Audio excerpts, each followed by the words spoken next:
and their properties is the topic that we'll be discussing today. So what exactly is ceramics? This term ceramics comes from the Greek word, which basically is keramikos, and it means the burnt stuff. That means if you take any organic material and you burn it, or if you take any solid that is available, you burn it, whatever is remaining in the initial definition, the keramikos means the burnt stuff, indicating that desirable properties of these materials are normally achieved through high temperature treatment, the process known as firing.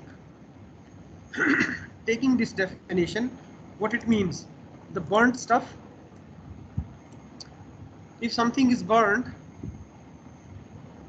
in other words, we can say this material has been exposed to heat treatment, which is, say, high temperature heat treatment, and the desired properties of the material will be obtained only after the high temperature treatment is given to these materials. Okay, so this is as far as the literal meaning of these material, the literal meaning of the word goes on. Okay, if we look at the observed properties, suppose this is the image on the right top here indicates the optical property of a material. Fine, the tablet 1, 2 and 3. Please keep in mind that all these tablets are made up of same material, which is aluminum oxide. Fine, so we are depending upon how this aluminum oxide has been synthesized, how it has been heat treated or has been exposed to high temperature heat treatment, the optical properties as far as these tablets are they appear to the normal human being. So the first one is totally transparent, very nice transparent tablet. It's look like it's made up of the normal glass. So this is it doesn't absorb any electromagnetic radiation in the visible region, and so it appears transparent. You can see what exactly is written onto the page on the other side of the tablet. It's perfectly transparent. The other one is known as the translucent. That means there is a hazy image of the letters that are written on the page on the other side, but you cannot exactly very clearly see what is written. Okay, so there is a translucent kind of you can guess what exactly what may be there on the other side, but not be very confident what is written. So is a translucent. And the third one, it is totally opaque and white in color. So what actually results having the same composition but totally different properties, totally different optical properties, because optical properties are, we are able to see. There are other properties, thermal, electrical, these properties will definitely be different, but it is not only the composition of the material that is important, but how the material has been treated, heat treated, exposed to high temperature heat treatment, that controls the properties. Okay, so in the beginning of material science and engineering, what we looked at is there is a structure property relation. So how the internal structure of the constituent has been tailor made, that directly affects what exactly the properties of that material will look like. Okay, so this is one of the example of that. And so the ceramic material, depending upon their heat treatment, they do have the wide change in their properties. So optical transparency is one of the property. So optical transparency of the inorganic glasses material is due in part to their non-crystallinity. what are the amount of defects that are present in the material. So this is one of the property of the ceramics. And for example, the hydroplasticity of clay. If you take clay as a, Vikrant, you suggested the use of clay as a ceramic in our day-to-day life. So if you mix water into clay, what happens? There is increased uh, plasticity or decreased viscosity, if you take in that way, of the clay. So that is the hydroplasticity of clay. It is easy to mold, easy to cast the clay when there is a enough water added into that. That is the development of plasticity upon addition of water is the hydroplasticity in the ceramics. It is related to interaction between water molecules and the clay structure. So how basically the water interacts with the clay structure, resulting into what is observed as the hydroplasticity. There are other many examples of hydroplastic materials that are used in many applications in their initial state before the high temperature heat treatment.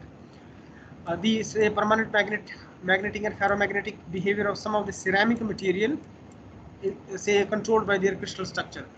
The properties of many ceramics, we have just looked at the definition of the ceramic as such now, but not exactly what are ceramics.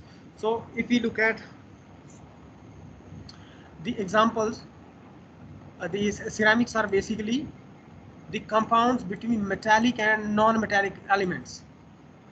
So between metallic, anything that is not metallic can be termed as a ceramic, can be, but not essentially. Okay, so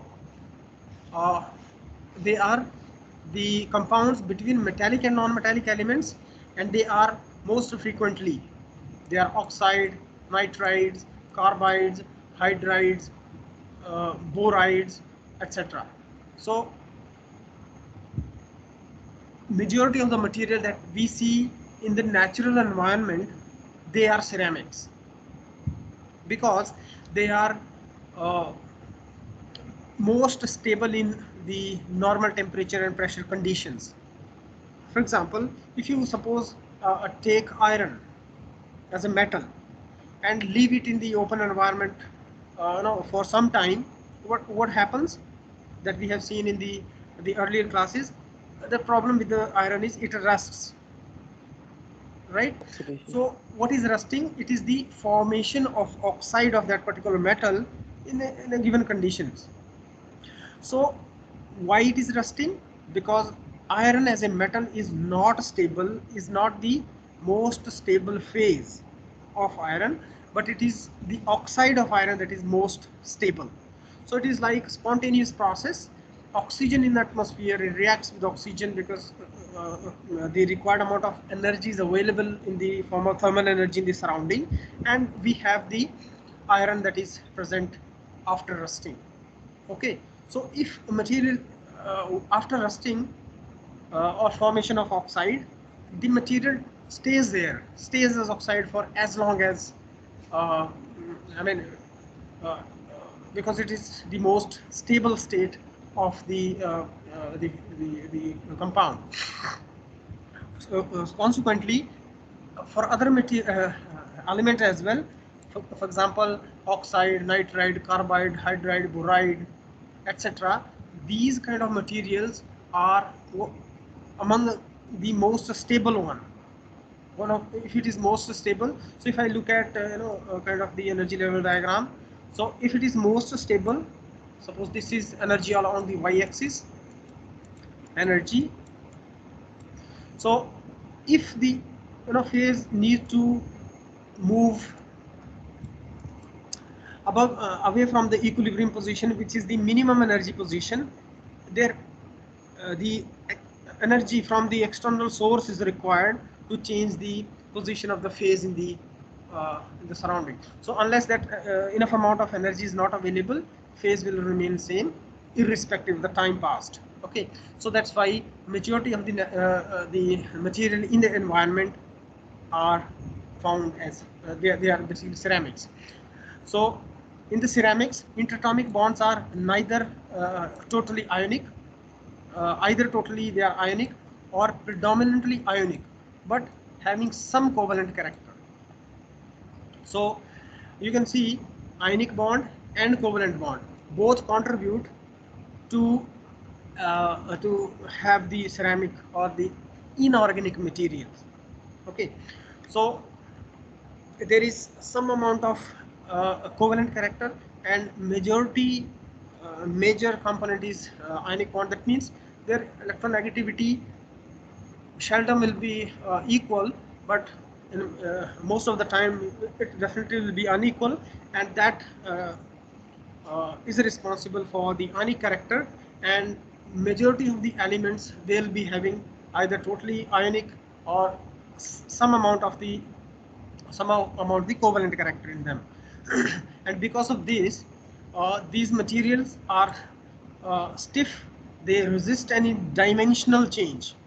Okay, Sir, suppose you, yes, like they are having ionic bonds, yes, so can they conduct electricity? can it conduct the, Electricity. okay, so because there are ionic solids, we have the solid electrolytes, you know, like in the liquid, in the batteries or other there are electrolytes.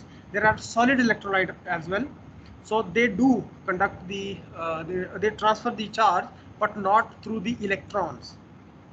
They, because it is, you know, the either nitride, boride, hydride, oxides, etc. So the conduction of the charge is through the ions. So they are not the electronic conductor, but the ionic conductors, ions. Okay, so So suppose same there is is a, here, na? So yes, the ceramics are made up of ions. yes, yes, So they should conduct electricity, but I don't think they do. yes, they do conduct, but it is, the mechanism is different, because there are no free electrons, you know, there are covalent or ionic bonds, so those electrons are localized, right, not in as in case of metals where our electrons are free. So these localized electrons, because of the various type of defects that are present, so there is the electrons are localized, but the ions can move. Okay, so the ceramics are generally ionic conductor. For example, if you look at yttrium oxide Y2O3, uh, then we have solid electrolyte, this Al2O3 in some high temperatures. So these are the oxygen ion conductors. Okay, there is no, these are the ionic conductor, not the electronic. So like the metals, they do transfer the charge through electrons, but ceramics, some of the ceramics, I mean, we have seen the uh, the uh, uh, the ceramics as one of the most insulating material. जो आप electric tower, electric pole पे देखते हो, the insulator that is, they are ceramics. So the ceramics will not be conducting, but because of the defects present in the crystal lattice, so because of those defects, ions are mobile. Okay, so they do have the ionic conductivity, not the electronic conductivity per se. Okay, Yes, sir. so in case of covalent bonds, we know because the ions are exchanged, and therefore the electrons are localized, so any dimensional change will be resisted. The material will resist any change, any dimensional change in the of these material, so that result into high mechanical, say, stiffness, and tensile strength, yield strength, etc., compressive strength. uh, so the stiffness and strength are comparable to those, and even higher than the metals. But what is the problem? Problem is they are basically brittle. If you take, suppose, the glass, the cup, or the brick, if you throw it, I mean, it will break.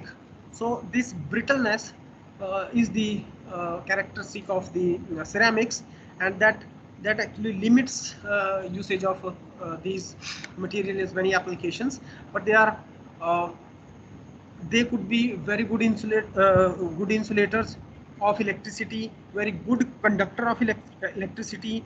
They could be very good insulators of thermal energy, and so on.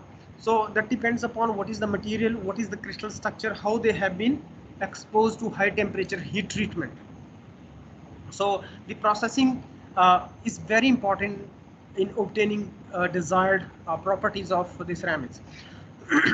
So they are typically very hard So you mean and insulative to the passage of heat and electricity. Yes, Vikrant, बताइए.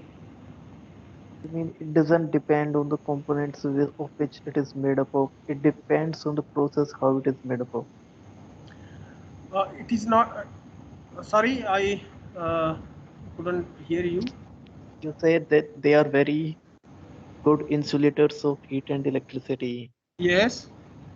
So it means, and you're saying it depends on how they are made up of, the process of making them. Yes. Yes. Yes. So aluminium oxide, Al2O3. Yes. So usually aluminium conduct electricity. Yes. So won't it contribute to the passage of heat and electricity here? Okay. So you need to look at the atomic orbital theory and the molecular orbital theory. It's not aluminum as a element here. Aluminum has formed the bonds with the oxygen. So all the electrons of the aluminum, they are now Occupied. localized. Aluminum as a element, as a metal, do contribute, conduct electricity and the thermal energy. But alumina is one of the best insulators of electricity and thermal energy, because those free electron has been now localized in the aluminum oxygen bond. Those electrons are not available for the conduction. Okay. If there are defects in the lattice or the non-stoichiometry, then the oxygen ions may move from one point to the other, therefore conducting the transferring the charge through the ionic conduction. Don't you Okay. think that when their bonds are broken through Yes. extremely high temperature, Yeah. don't don't you think when their bonds with oxygen are broken due to Uh-huh. extremely high temperature, Mm-hmm. so that they can conduct electricity then? Yes, this will be clear to you. I mean, when we look at the second module, even if at high temperature, the phase remain the same. Al2O3 in the solid transfer to Al2O3 as a liquid, not aluminium and oxygen separate. Okay, Okay, the so bond still remains intact. let me show you. Let me show you. So, for example, uh, let me show you Cr2O3. It's a very simple phase diagram. So let me see show you the image. So this is very simple image. What happens? This is the Al2O3 on the left hand side, and if you heat it approximately, say this is degree centigrade, 2050 degree centigrade. So it will be solid till this form, and say Cr2O3 is completely soluble in this. Upon heating, so up to say 2300 degrees centigrade, the Al2O3 is liquid, okay, but still Al2O3. It is not alumina and oxygen. You are talking about the ions in the plasma state. So for that, very high temperature are required, which are not generally uh, uh, employed in normal processes. Okay, so even if it is liquid, it is still Al2O3. not aluminium and oxygen separate. So that is the plasma state at high temperatures, very, very high temperatures. Okay. So in that state, any compound or metal will conduct if it is plasma. Then it's a altogether different thing, and the materials and say either metals or ceramics, they are not exposed to those high temperatures in majority of the applications, industrial applications, or even day-to-day applications. Is that okay?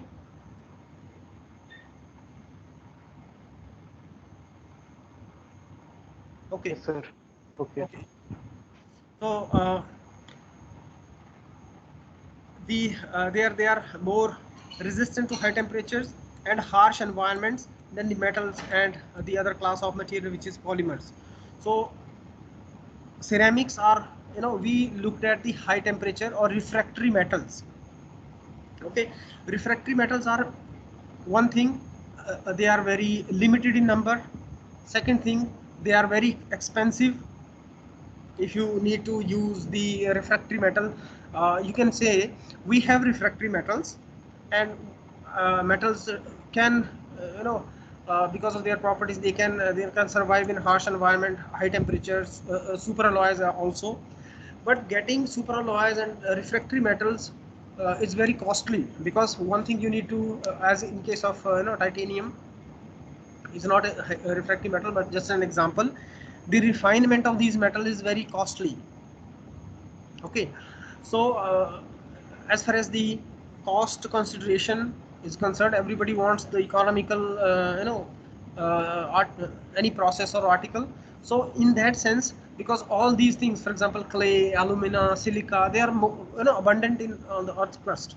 So simple purification processes, or even as a raw, we can use. For example, the brick is made in the bricklin, and there is no processing required for that clay. Only the particular kind of clay is required, right? Once that is available, and simply you make into hydroplastic, and mix the water into the clay and cast it, and then burn it. Okay, so these are the ceramics, and they do uh, resist to high temperature, thermal conduction, uh, even at low temperature, and they resist the harsh environment, whether the chemical environment, the normal atmospheric environment, or in the sea, they do resist. So in that sense, they are most stable. Ceramic may be transparent, translucent, or opaque, and some of outside of say ceramics exhibit magnetic behavior. So magnetic, electric, thermal, optical, all sorts of properties can be tailored in case of ceramics. So this a bit of small introduction about the say ceramics. If you look at the crystal structure, this is the sum of these points you might have studied already. So just as a revision, so ceramic structure, one thing is, as we have seen, now there are ions. One ion will be, uh, kind of donating the electron, other will be receiving the electron, right? So there are cations and anions, and uh, so the crystal structure depends upon the relative concentration, their size, valency, and so on of these cations. Okay, so crystal structure is generally more complex. Why? Because now there are, in case of metals, for example, you simply have copper, iron. So only one type of, element is there. Though in case of metals also, there metal is not a element, but it's also ion. But then there is a glue of free electrons. Okay, so all the atoms are similar, and only say one type. If you have made an alloy, then there is a addition of the alloy into the solvent, into the metal, and you have the different type of say cations, sorry, ions, but let's say metal. In this case, we have more than one type of ions on a regular basis. So we have cations and anion. Relative, say relative size, their their electronegativity, their valency, and all sorts of things, they contribute into the crystal structure of the ceramics. So generally solid the crystal structure in case of the ceramic is more complex as compared to the metals. Uh, their electron neutrality or the valency, they do play a very important role. Their size of the cations or anions, their ionic radii of the anions and cation, it's very important. Depending upon the relative size, or what is known as the cation to anion ratio, or more precisely radius ratio,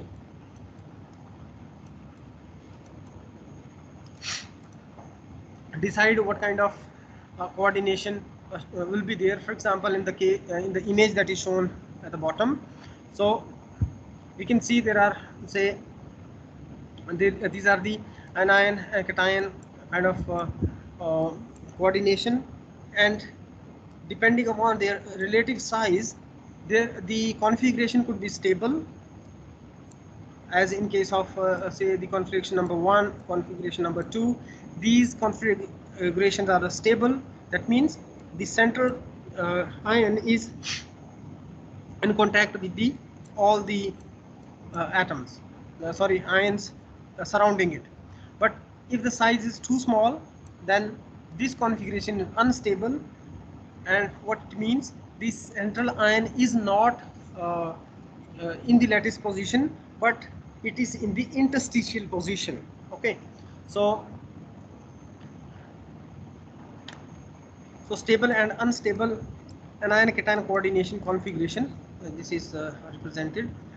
So this red circle represent the anions, whereas the blue circle the is the cation. So if the size of the cation is smaller with respect to the size of the anion, then the configuration, the structure would be unstable. So for particular sizes, there are particular configuration which is stable. So depending upon their size or what is known as the radius ratio, the coordination number and the geometry depends. So coordination number and geometry depends upon the radius ratio or the ratio of their ionic radii uh, of the cations and anions. So essentially this is radius of the cation divided by radius of the anion. Okay, at the maximum this ratio will be 1. That means cation will always be smaller than the anion in the majority of the cases. Only a handful of the few cases it will be equal. That means when the ratio will be 1, there will be fewer cases in that case. For example, this is the body centered cube given here. So if the say radius ratio is less than 0.155, that means it can the cation can at the most be in direct contact with only two anions. So what is a cation, what is an anion?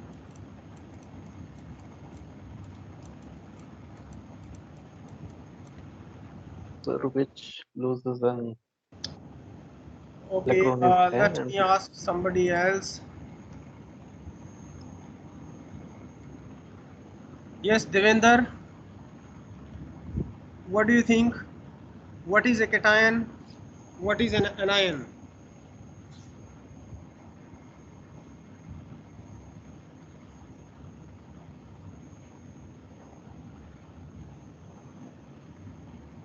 Okay, I think I'm not audible to him. Devender, if I'm audible, please unmute yourself and answer.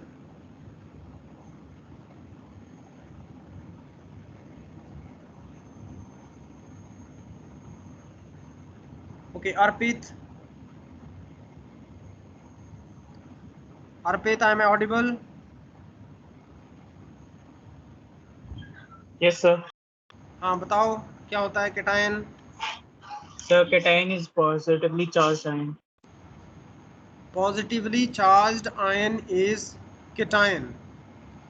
So, Yes, sir. okay, thank you. So, if it is a positively charged cation, that means it is It donating. lost 1 or 2 electron. Yeah, it loses. It is transferring the electrons, or sharing the transferring the electron to the anion. So if I have say Al2O3,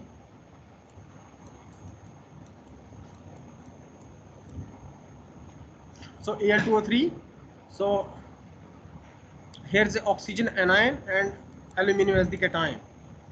Okay, so what is the valency of aluminum in this case? In alumina, Sanjay Kumar.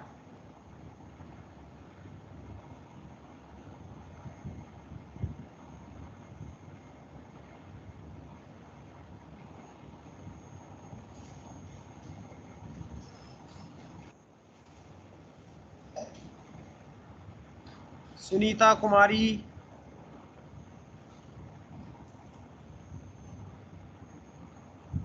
Yes sir.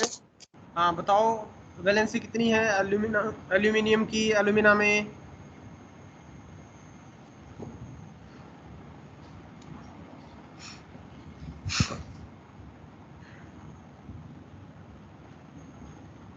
Okay, who will tell me? Yatika yes sir. बताइए कितनी है sir Al3 positive.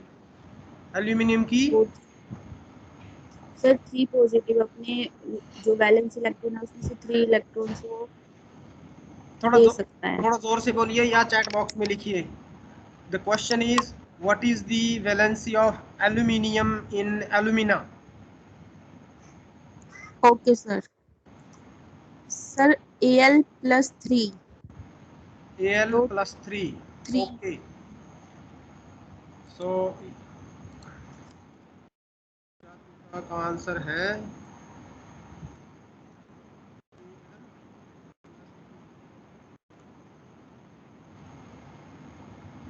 anybody who has a different answer than this? Sir 8 electrons. Yes, Ankita. Sir 8 electrons, because Al3 plus उसका 13 होता है ना atomic number, तो 281 जो 3 plus हो जाएगा तो that means it loses 3 electrons. तो आउटर मोस्ट इलेक्ट्रॉन में 8, आउटर मोस्ट शेल में 8 इलेक्ट्रॉन्स बचेंगे, तो valency is 8। Okay, let me show it to you. Once a compound is stable, that means say Al2O3 is a compound which is here, it is a stable one. So valency can be calculated only looking at the compound itself or the constituents in the compound. For example, Al2O3 में कौन कौन से constituents हैं, कौन कौन से elements हैं? We have aluminum and oxygen. So this compound is neutral. Fine. So this is Al say 2O3. Oxygen की वैलेंसी हमेशा -2 होगी. ओके, सो -2 अगर होगी तो टोटल, अगर ये Al2O3 है तो टोटल इस पे कितना चार्ज आ जाएगा? -6.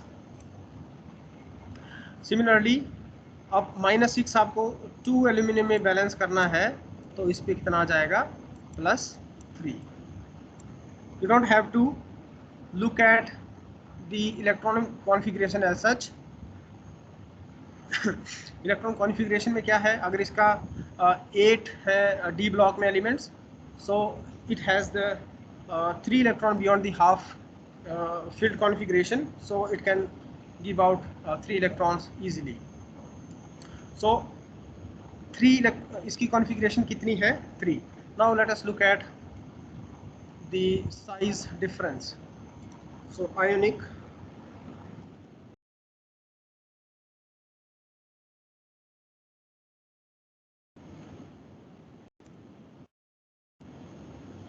okay, aluminum की ionic radii 57 picometer.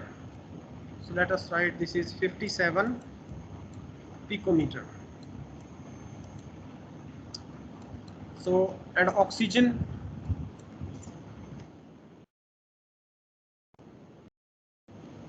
for oxygen it is 140. So 140, again this is also picometer. So 57 by 140, how much it is? जल्दी से कैलकुलेट करके बताओ मुझे.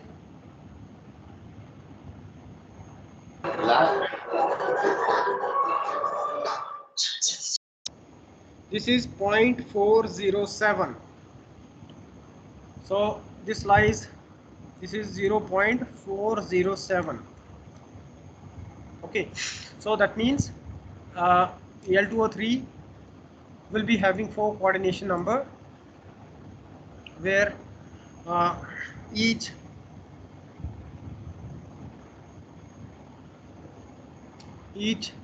cation is bonded to is having 4 coordination number. Okay, so like a tetrahedra. So depending upon their size, we have different coordination number. If the cation size is between the radius ratio is between 0.155 to 0.225, the coordination number 3. If it is between 0.225 to 0.414, it is coordination number is 4, and 6, and then 8. Okay, and if it is larger, then the coordination number will be more. Fine. So for example, if we look at the this is the ionic radii given for the some of the cations and some of the anions. From these ratios, for example 140 picometer, yeah, this is what we got, and for aluminium okay, 53. So likewise the ionic radii, this we know what are the nearest neighbor and opposite charge. So this basically change from neighbor to neighbor, very small change. Radii also depends upon what is the charge onto the cation. For example, Fe positive 2 positive 3, there's a, as the one electron is lost, the basically radii decreases from the iron atom, which is 0.124. So the hindsight, the idea is that in case of ceramics, the crystal structure depends upon ionic radii, valency, the individual this ionic and crystal radii in size, etc. And the size could be complex, and the coordination number depends upon what is the radius ratio. Okay, so what is we will be discussing today. Tomorrow we'll be looking at the different type of crystal structures and how their properties may change. Okay, so any questions? No, sir.